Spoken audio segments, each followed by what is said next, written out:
Hayes. So this is going to be a fun show with a great guest.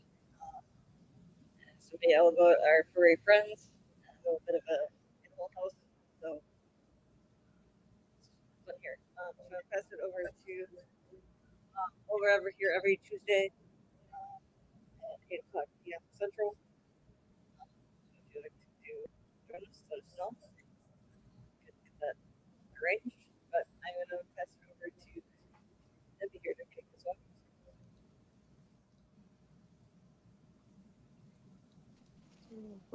Hi, everybody. Thanks for coming in.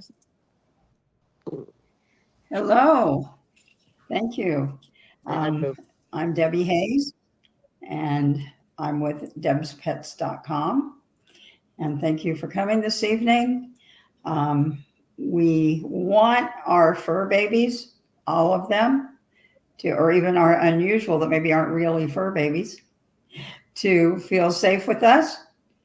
We want them to feel our unconditional love just like they have unconditional love for us. We want them to live a long life, but we want that to be a good life.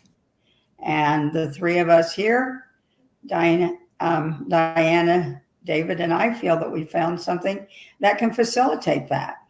So Dyanah is a national vice president with Pet Club 247. Deb's Pets, which is my branding name.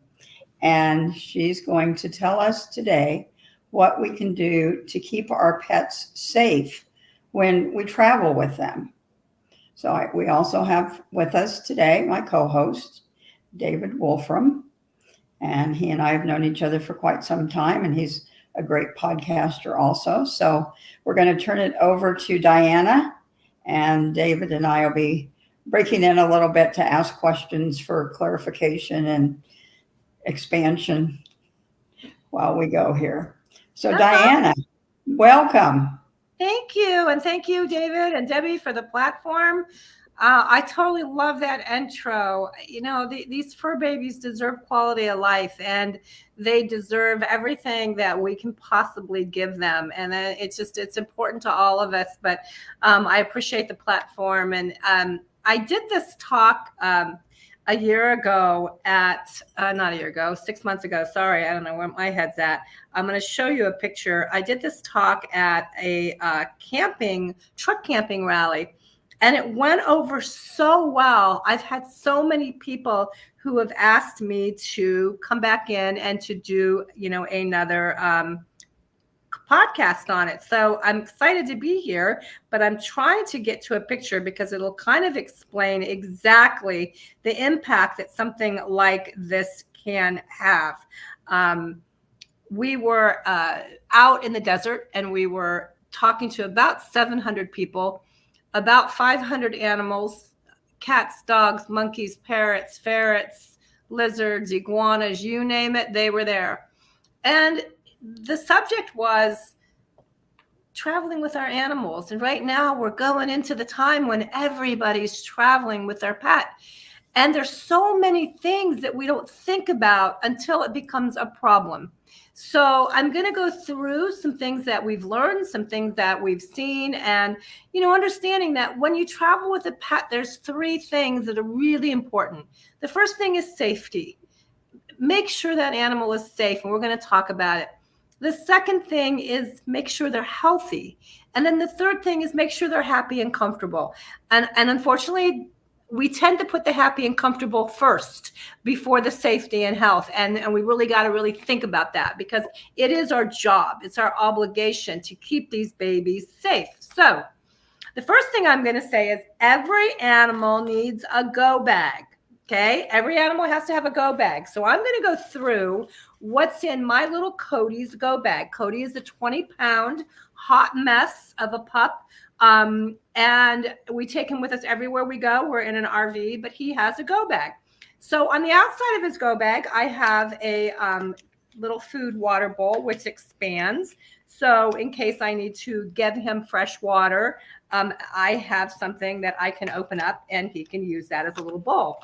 I also have a poop bag for, his poop bags. I have a muzzle Because you never know the situation you might get in, and you need to put a muzzle on your dog. I know that sounds like, oh, I would never need to muzzle my dog, but you don't know. So a muzzle is really important. And then inside of the bag, I have all of his medical records. I have his rabies certificate, which I don't really believe in the rabies shot totally. So I do a titer test with my dog. And let's start going through some of the things in his little bag, because there's some really cool things. I have 2 different kinds of booties, 2 different kinds of dog boots. Hot pavement right now is a big issue. We have a little chart here that if the asphalt is 87 degrees, it's really, if the air temperature is 87, the asphalt's 143. I'm going to get killed someday because I will stop people on the street that are walking their dogs when it's 120, and I'll say, hey, take your shoes off and walk, because it's horrible. People just don't think. Go ahead, Deb. So this is something I've been thinking of, because my brother walks my dog for me, but he goes early in the morning. So it is Arizona. It does get hot quite early, but the sun hasn't had a chance to heat up the asphalt. Am I correct or incorrect? You're 100% correct. The rule of thumb is kick off your shoes, put your feet down, hold it for 5 seconds. If it's not uncomfortable, you're okay. If you don't want to kick off your shoes, put your hand on the pavement, feel it. If you can hold it there for a couple minutes, you're okay. Because you're right. Even though the ambient temperature is high, the sun hasn't had a chance, but that concrete holds that heat. So you definitely do want to do the touch test. I have found that these booties are amazing. However, some dogs won't keep them on. They kick them off. I mean, it's a show in itself just to watch the dog with the booties on sometimes. But what I have found, and I'm actually keeping these in my car now, and when I see somebody with a dog, baby socks. You can buy baby socks at the 99-cent store. They will stay on better than nothing. You can twist and tie them on. You can rubber band them on. Just don't get too tight. But a baby sock is better than nothing. And if I see somebody walking a dog on hot pavement, I'm gonna run out there and I'm gonna go, here, take these, put these on your poor dog's feet. So that's in Cody's go bag. Go ahead, Dave. Yeah, I was actually just going to ask. I wanted to back you up to your first point was, about their shot records and all of that stuff.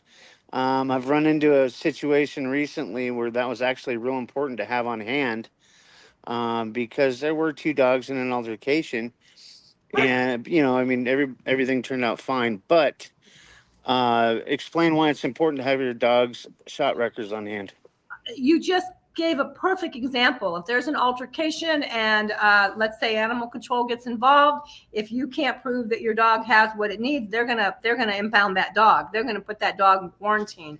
I know that if you travel in an RV, there's many RV parks that won't let you in. There are many hotels that won't let you in without being able to prove that your dog has had the proper shots. And like I said, rabies is controversial, but you can get a titer test, which is a blood test, which will say that your dog is protected. And that holds up in a lot of places. You can't fly with a dog without having a health certificate.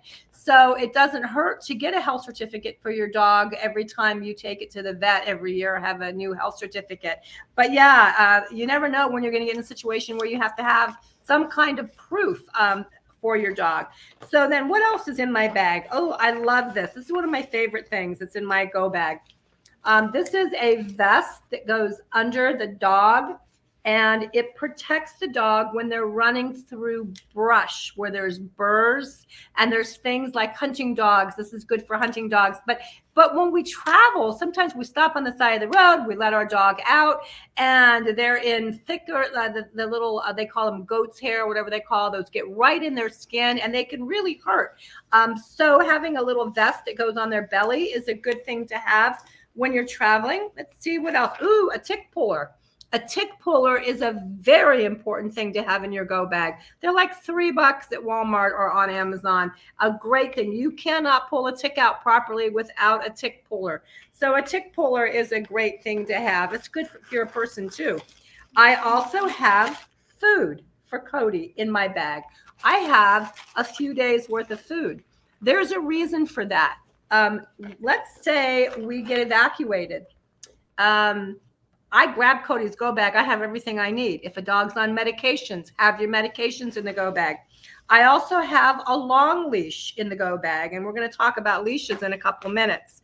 I also have, I have some little rain booties in here for him. I have some Benadryl in here, which is part of his med kit.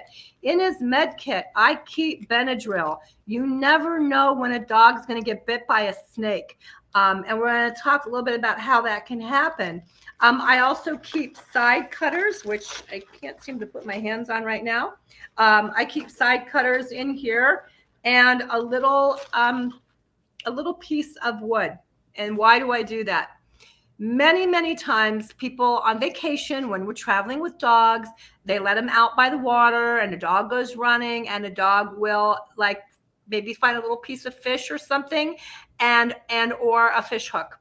And a fish hook can get into their mouth very quickly. Side cutters can help with that, but if it starts to go down his throat, you can take the twine, wrap it around a piece of wood, put the wood in his mouth until you can get him to the vet. I have seen dogs, their lives have been saved by that. A simple little thing, like a little piece of wood and a pair of side cutters. So can you repeat that? That seems really important. It is. So our dogs are going to scavenge, and they're going to run, and they're going to do things that they don't normally do when we're on vacation. And if you're going to a lake, and the dog's not used to going to the lake, the dog's going to head right to the water. And sometimes there are remnants of fish or people who have fished, fishermen, fishing line.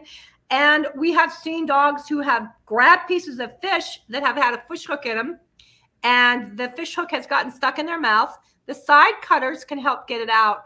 But if it's gone down their throat, which happens a lot, you can just take the string, the fishing line, wrap it around a little piece of wood and put it in the dog's mouth till you get to the vet. So it keeps it from going down into the stomach and causing more problems. I can't tell you how many times I've heard of this happen. So that's kind of important. So the go bag.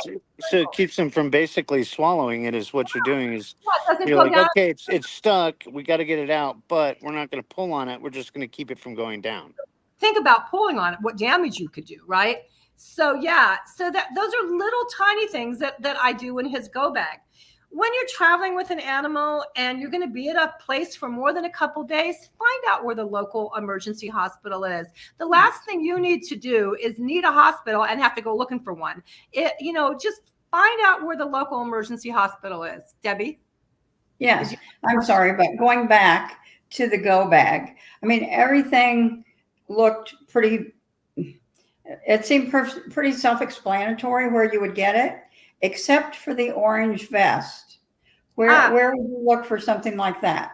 I think I found this at Cabela's. Okay. Hunting stores. The hunting stores all have these. I think you could probably find them on, they're called brush vests.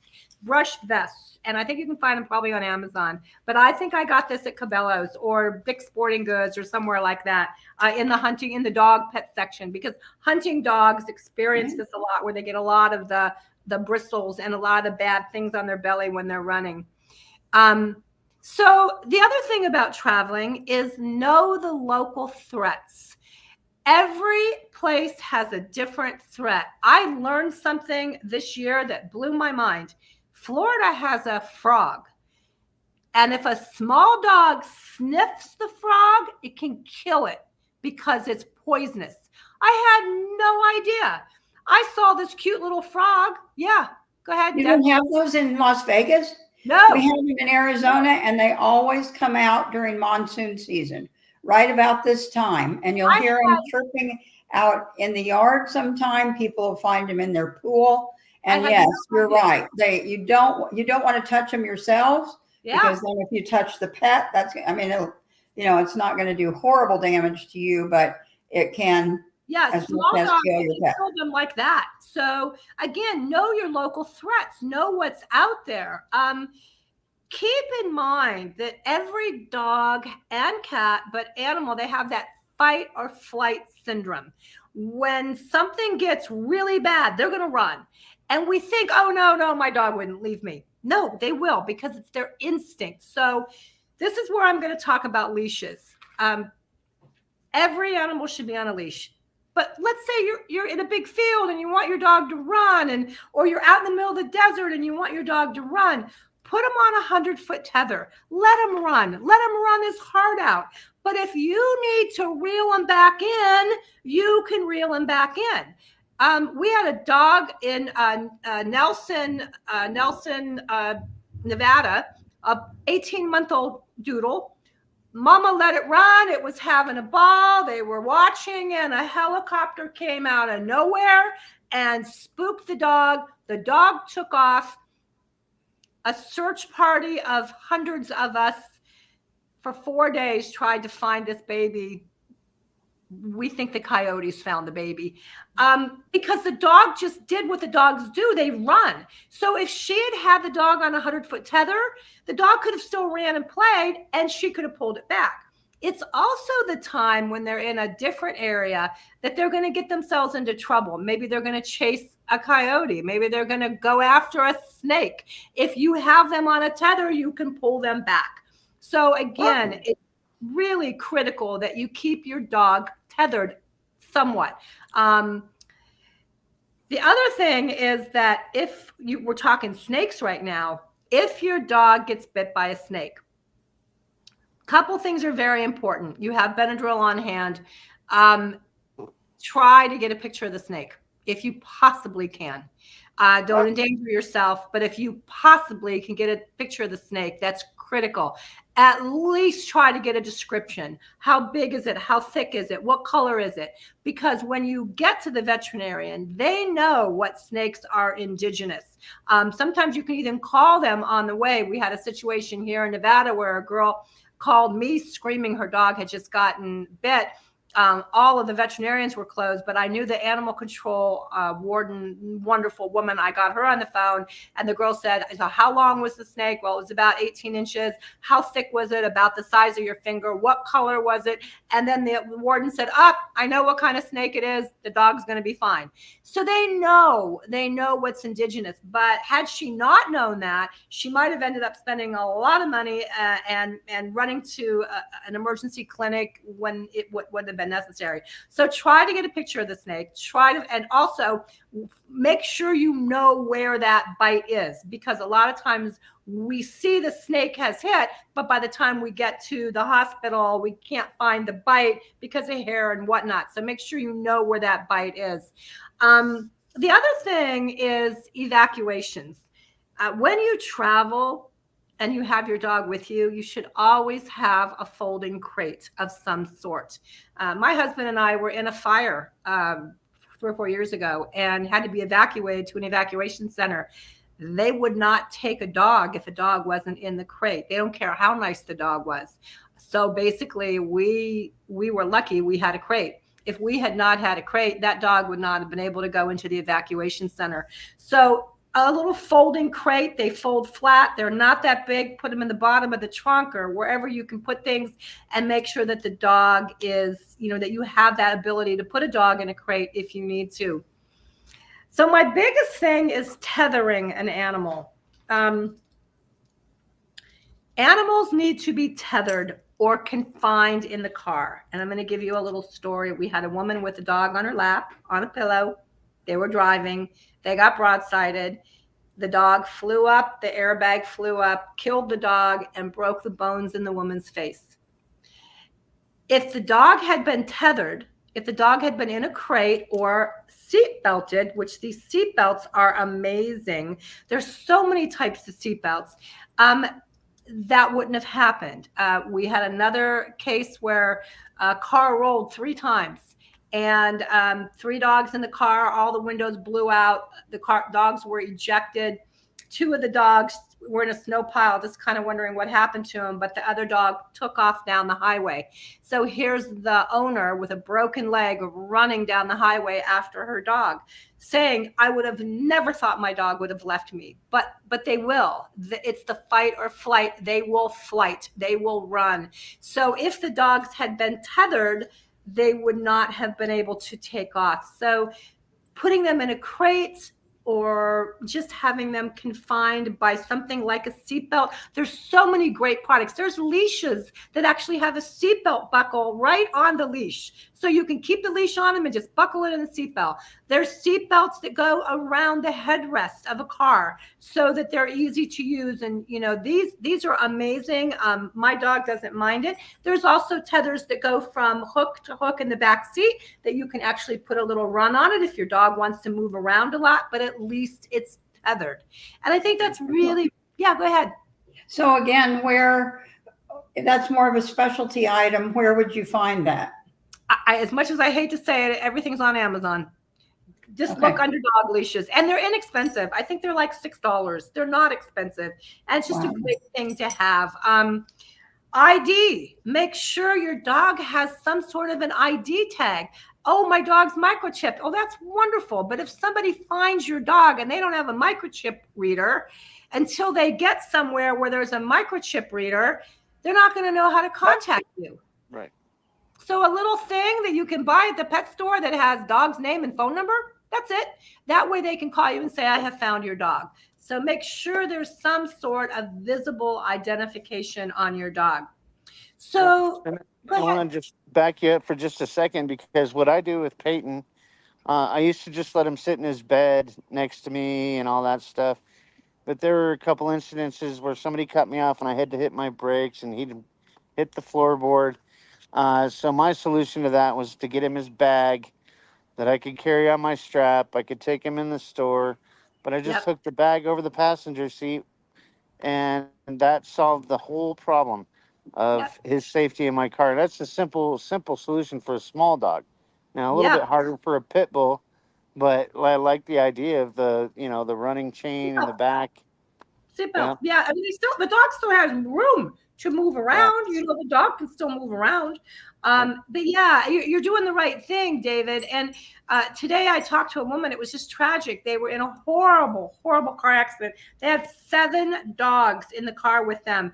Every dog was in a crate, which that blew my mind.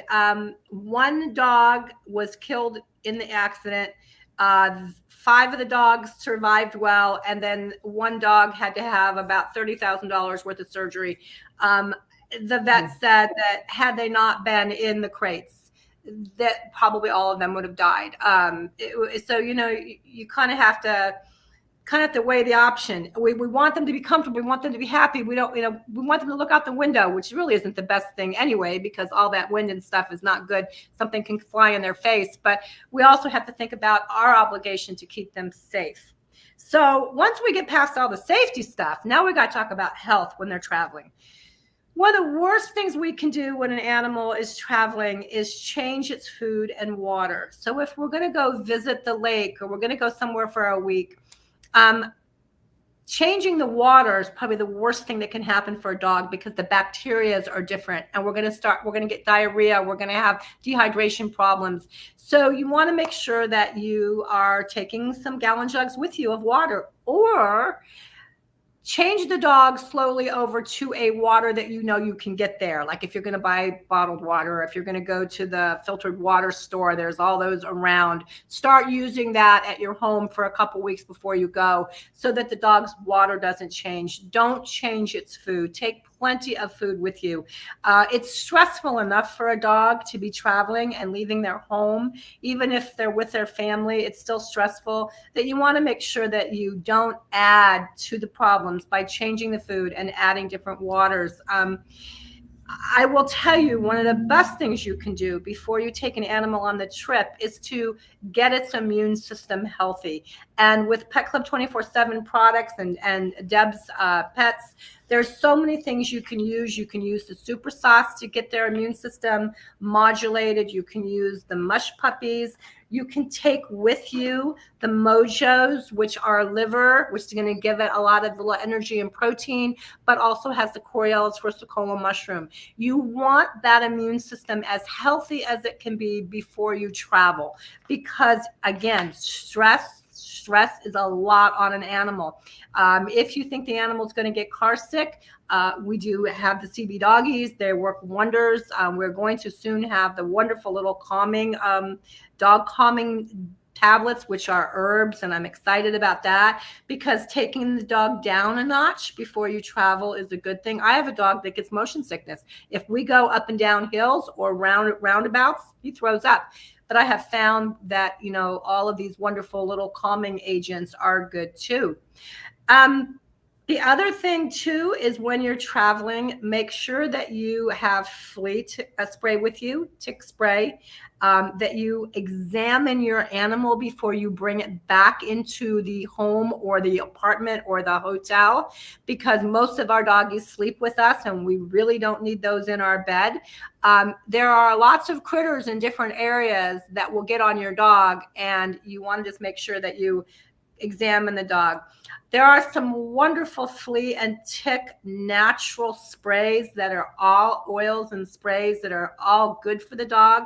I have one that I use all the time, and I didn't have it with me here, but I also found it. I found it on Amazon. It's all natural citrus. It smells really good, and it repels the fleas and ticks and chiggers and all these other little things that we don't experience here where I live in Nevada. But when I take my dog on the East Coast, I have to be really careful about that.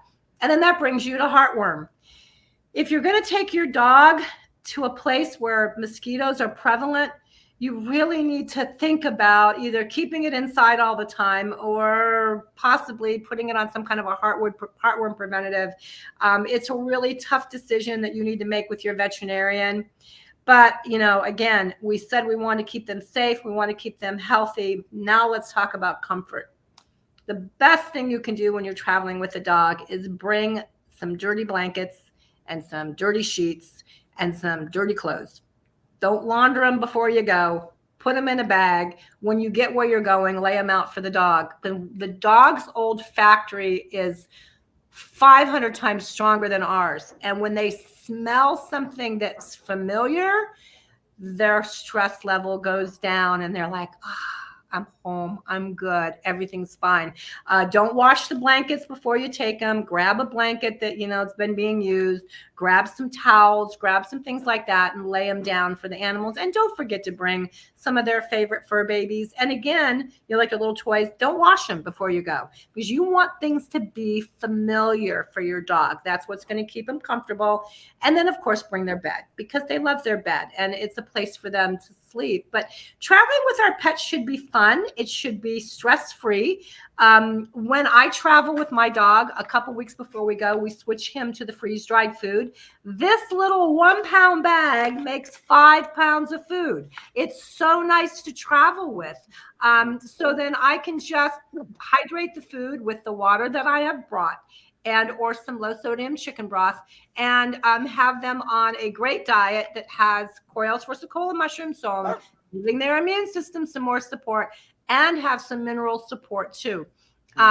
Again, food and things that are good for them. Now, let's keep them busy. Let's keep them busy while you're traveling. An antler. An antler is going to keep them busy. They're going to chew on it when they feel like it. They're going to take their mind off of it if they're stressed. And it's going to give them tons of minerals, which is really, really good for them. Again, they're under a stressful situation. The more you can do to enhance their system, give them extra immune support, mineral support, it's going to be a good thing. Dogs feel the stress in a car. And I'm going to tell you what happened. This was the funniest thing I've ever seen. We have Cody in between Dale and I on a bed tethered when we travel in our RV. We were in a really stressful situation. I think we might have been having a little bit of harsh words between the two of us because we were in the worst case. I mean, there was traffic and it was awful. And it was 18 different intersections. And my husband's like, which way do I go? Where do I go? Where do I go? And it was just like one of those moments. And literally Cody took his paw and put his paw on my shoulder. You know how you do with a kid to hold him? And we started cracking up because Cody felt the stress that was going on in the car. So try to keep the stress levels down. But I immediately gave Cody an antler to chew on so that he could change his mindset and concentrate on chewing this antler. Or you can give him the hemp rope, which is all natural. It's a great thing you can throw when you're out in the woods and have him run and play and fetch it. But again, we owe it to our animals to make the trip good for them. They don't understand where we're going. They don't understand why we're going. They just know they're with us and they love us. But you got to make sure you're taking all of these things into consideration when you're traveling with a pet. Mm-hmm. So yeah, so that I couldn't agree more. I mean, I took Peyton and his dad down to Texas, and I made the thing that you mentioned previously was to make sure that you've got something that they can smell familiar. So I took 2 blankets, and then I took 2 fresh ones, and I'm telling you, they just curled right up in the old ones. They made the drive 5.5, 6 hours, and they were just chill. They'd get out. They could, I could let them out next to railroad tracks if you, because that's Texas. You got highway and you got railroad. I'd take them across the railroad tracks, and but they were so good about it, and they were so comfortable during the trip. So when we got there, and I let them get settled, that's when I pulled out the clean ones, and we washed the old ones, and I let them dirty the new ones, and it was a super good trip. And it's so important because Peyton, being born mostly blind, his ultimate sensory is his smell and his taste. And if you've got older dogs, handicapped dogs, blind dogs, all that stuff, that's very, very good advice. And it's tried, tested, and true on my end. Well, and you said something just right now that was really important. You said that you took them out by the railroad tracks. Whenever you stop on the road, it is amazing to me at how much glass is in the ground. There's glass everywhere. You've got to be careful. Again, don't just let them go. Don't have them on a 20-foot leash. Watch where they're walking, because there's broken bottles, broken glass everywhere. And you want to make sure that your little pup's not getting hurt while they're on the road. And one thing that I probably should have in my bag, which I don't, is some antiseptic and some wrap in case he does cut himself. And that's something I'm going to add to my bag because of this conversation. Yeah, I'm a big fan of 3 to 4 foot leashes, at least for my small dogs, because that's all I have. And when I walk my Peyton's best friend Noelle, the pit bull, that I usually keep her within 3 feet of me just in case. Yeah. And Yeah. walk by your side, keep her out of the way of other people, that kind of stuff. So, Well, we but don't yeah, know what I'd recommend a shorter leash for walking and for going out and go potty. You it's get into a control. dog park, it's a different story when you get into a dog park. Let them run. Oh, yeah, exactly. If it's confined, but you also never know what another dog's going to do and how many other dogs are loose. We see that all the time. And aggressive dogs come running up. I have an aggressive dog. He will be fine as long as another dog doesn't run up to him. You have a really friendly dog who's off leash. They come running up to my dog. My dog is going to have a problem with that. And it's not going to be my fault. It's going to be the person's fault who didn't have their dog on some sort of a leash. But something just triggered in my head, and that was the importance of poop bags and having dog poop bags. Sometimes we think when we're on vacation, we're out at the lake, we're in the desert, just let them poop. It's okay. They're in the desert. One of the worst things we can do is leave our dog poop in an area that is normally not inhabited by dogs.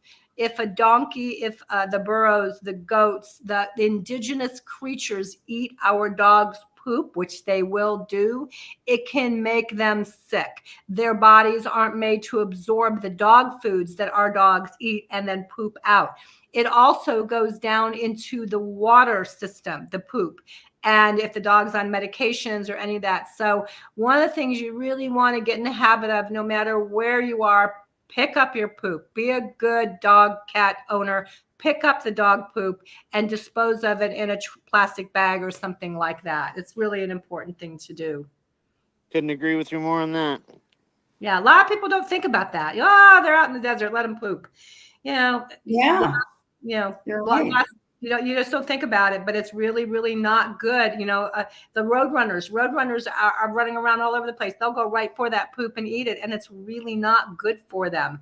So there's a lot of creatures out there that it can harm, and we just have to be aware of that.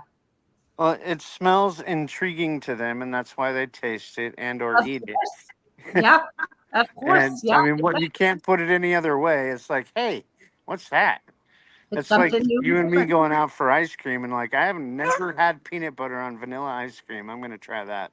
Exactly, exactly. Ooh, that sounds good. But yeah, so I just want everybody to be responsible, but I want them to have a good trip, and I want the dog to have a good trip, and the cats. Cats are the same way. A lot of these rules apply to cats. Because a lot of people travel with their cats. It's amazing at how many people travel with their cats. And I've seen people travel with birds and iguanas and snakes. And like I said, we met a woman that travels with her monkeys. And also knowing the laws. There are leash laws in some places. There are laws about what animals can go where. And like the woman that travels with monkeys, she has to stop at every state line and make a phone call to the local agricultural place to let them know she's bringing the monkeys into that state. Food is another thing. If you are traveling with dehydrated food, you can probably get into Canada. If you're traveling with our dog's kibble, you're not going to be able to get into Canada. You're going to have to switch the dog's food. So you want to make sure you know those things before you cross country lines or state lines or things like that. Now that's interesting. Yeah. Yeah, you I can't love. take meat of any kind or dog food into Canada. That is interesting. Yep. Yeah. Yep. Wow. So But really, Dyanah, thank you so much. yay. I hope this was good. I hope it was informative. I know we all care about our babies, so Super informative. Yes, it was We really very appreciate your informative. time. yay. Well, anytime I'd love to Yes. come And back. I Maybe was we can talk wondering, about. definitely, I was wondering if we could get a list of what was in the go bag, and maybe we could put that in the chat so that when people come back to look, then they can have something to refer to. I will email that to you. Just text me your email and I will email you that list.